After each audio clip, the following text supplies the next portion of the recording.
Robert Short reporting there. Maria Steen, after the Dáil debate and listening to Simon Harris last night and Micheál Martin, the leader of Fianna Fáil, making his position clear today, what seems clear is that the 8th will be put to a referendum. And whatever position you're on, isn't it, after nearly 35 years, maybe a very good thing that the Irish people will be able to have their voice on it? Well, I've spoken about this before. I accept at this stage it looks like we're going to have a referendum. I still think that in circumstances where we're talking about giving people the right to vote away the rights of others, I think that is always wrong in a democracy. That's why we have fundamental rights in our constitution, to protect the rights of vulnerable minorities. But we are where we are, and it seems that the government is intent on running a referendum. It was interesting in Simon Harris's speech, and indeed in Micheál Martin's speech today, there was a lot of talk about realities, and yet the single, I suppose, most important reality that is at the heart of this is the humanity of the child, and that did not form part of any of the discussion. People often forget that, you know, people talk about a constitutional prohibition on abortion. There isn't a constitutional prohibition. There is a constitutional recognition of the right of the child to live, the same as the mother has the right to live. And what Article 43.3, the 8th Amendment, was always about was the protection of children. OK, let me bring Ivana Bacik in there. Ivana Bacik, it's a difficult issue for a lot of Irish people, even people who aren't devout, you know, Catholics find it complicated. Is there a danger that if people are now pushing an idea that there will be abortion on demand up to 12 weeks and late abortions for health reasons only, that might be a step too far? People say it could be like what happened in the UK. It became ultra-liberal. And could it be so far that you could lose it? Well, I think, first of all, as you say, Miriam, it is a very sensitive issue, and I think we all have to be conscious that there will be people watching tonight, women in crisis pregnancy, women who may well have booked journeys to England, who may be researching access to the abortion pill online. So I think we'd all be very conscious of the sensitivities involved in the debate for so many people who've been affected. Indeed, for the 170,000 Irish women who have travelled over the 35 years since the 8th Amendment was inserted into the Constitution. So you're quite right about the sensitivity. But I think that what we have learned, I think, from the process that has been embarked upon through the Citizens' Assembly, through the hearings before the Joint Oireachtas Committee, and indeed over the last 2 days where we've had very respectful, dignified debates in the Dáil and Seanad on this report. I think what we've learned is that many people have gone on a journey and have changed their views, who may have been very anti-abortion, but who now recognise the reality for so many women in Ireland and so many girls in Ireland, and who now recognise also the medical reality that doctors cannot provide high-quality reproductive health care to women while the 8th Amendment remains in place. And I would just say, Miriam, for those who wish to find out more, the report of the Joint Committee on the 8th Amendment sets out very clearly the evidence-based rationale for the reason for the recommendation. Yeah, Ivana mentioned the figure of 170,000 women who have travelled to Britain from Ireland since the 1980s. The other side, of course, to that is the 170,000 babies, and probably more, because we have to expect that some of those pregnancies involve twins, sadly. So that is a terrible loss of life. And I can't help think that, you know, a just society and a kind society would offer a better solution to women than abortion. This is often put in terms that it's a complex issue. It's not a complex issue. People's lives are complex. The situations they find themselves in are complex. I fully recognise that. I've been in those situations myself with difficulties in pregnancy. But what it comes down to is not a complex issue. It's a simple question. Do you believe it is right to kill an innocent child?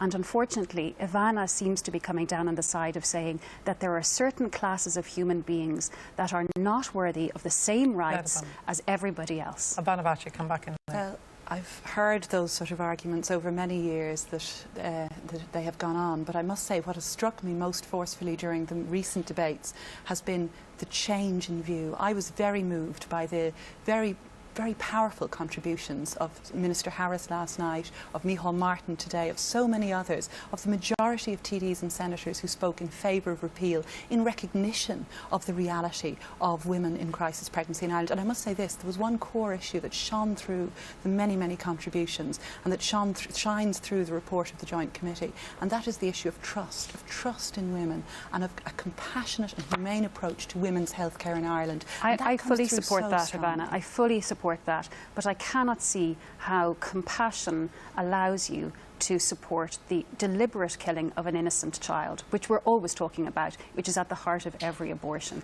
And I think that a just and compassionate society would offer a better option to women than having to get rid of their babies.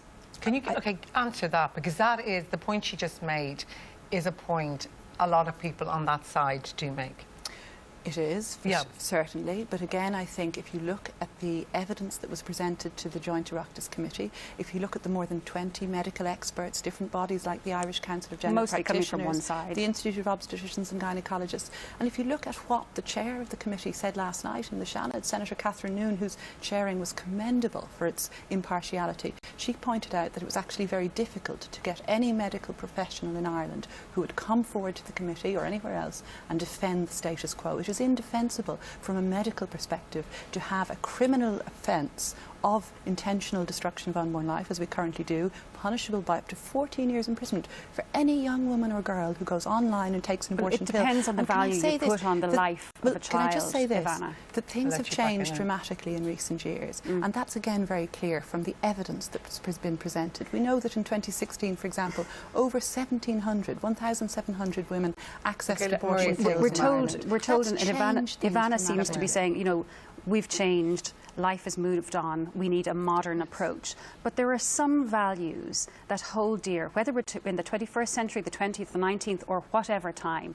And the fact of the matter is, killing an innocent person, killing a guilty person is wrong, but killing an innocent person is always wrong. And just because politicians have agonised over this and they've come to a different conclusion, have changed their mind, does that make it right? Does the fact that they've agonised over it? For years, slavery was legal in the southern states of America. Just because people were engaged in taking slaves, did that make it moral? No, it didn't.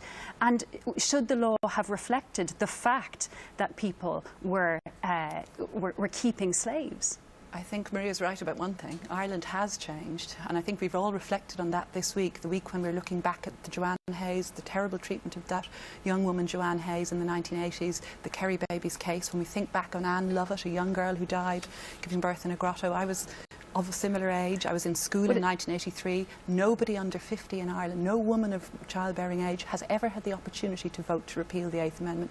And I think there is one thing that really has changed. It is that we now respect women and indeed children more in Ireland than we did. And I just want to ask you one thing, because someone said to me today, and I should say them, I think it's a good point, that you constantly talk, I suppose, on your side of the debate about the rights of the woman, not that much about the rights of the child. And also, there are probably parents watching tonight, Ivana, who have a child they adore who happens to have Down syndrome. And I think it's a genuine concern amongst a lot of Irish people that if we went too liberal, like the UK did, those little boys and girls might never be born.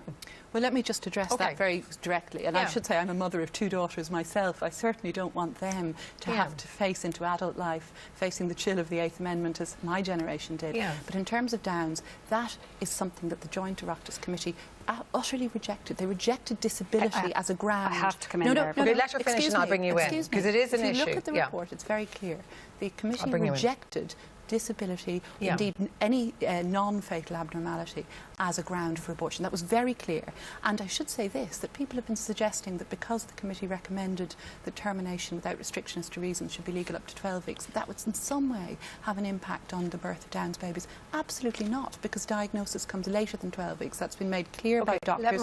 And finally, of course, prenatal testing doesn't ultimately result in any particular decision. Again, we must trust women on this. Again, I mean, there is a very strong eugenic undertone sadly, to this whole proposal. The idea, and in fact, Jim that's O'Callaghan. outrageous. If you look at the if I could finish, please, Ivana. You've had a long time. Jim O'Callaghan actually said that with abortion on demand up to 12 weeks, that he believed that babies with Down syndrome were at risk, just as they are in England, in Iceland, in Germany. Germany does not allow for abortion on grounds of disability, and yet over 90% of babies in Germany with Down syndrome are aborted under the mental health ground, which the Oireachtas Committee, and people need to know this, they've said abortion on demand up to 12 weeks, but they've said abortion on health grounds, including mental health, which is the same as Britain, right up to birth. But all of that, in one sense, Miriam, doesn't matter, because people aren't being asked to vote on legislation. They're being asked to vote to change the Constitution.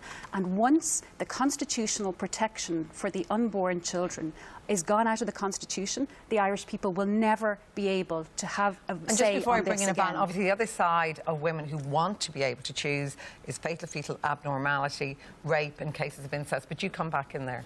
Well, just to say that Jim O'Callaghan, in fact, made a powerful speech tonight calling for repeal of the 8th Amendment, and indeed made the point that it should be repealed outright rather than have any replacement text inserted. And I know there's an ongoing issue about that, and I would certainly agree with Jim's legal analysis and indeed the legal analysis of the committee that repeal simpliciter is preferable, it's legally safer, and that the Constitution is no place for any text on abortion. Repeal simpliciter means that children before birth have absolutely no constitutional recognition or rights. I don't think it's helpful. Do the Irish people really want that situation? I don't think that language is cultural. You've got the same amount of time, because we've been sensitive to both sides getting equal time. Just to be very fair, I appreciate you both coming in. It is a debate we shall be having again. David.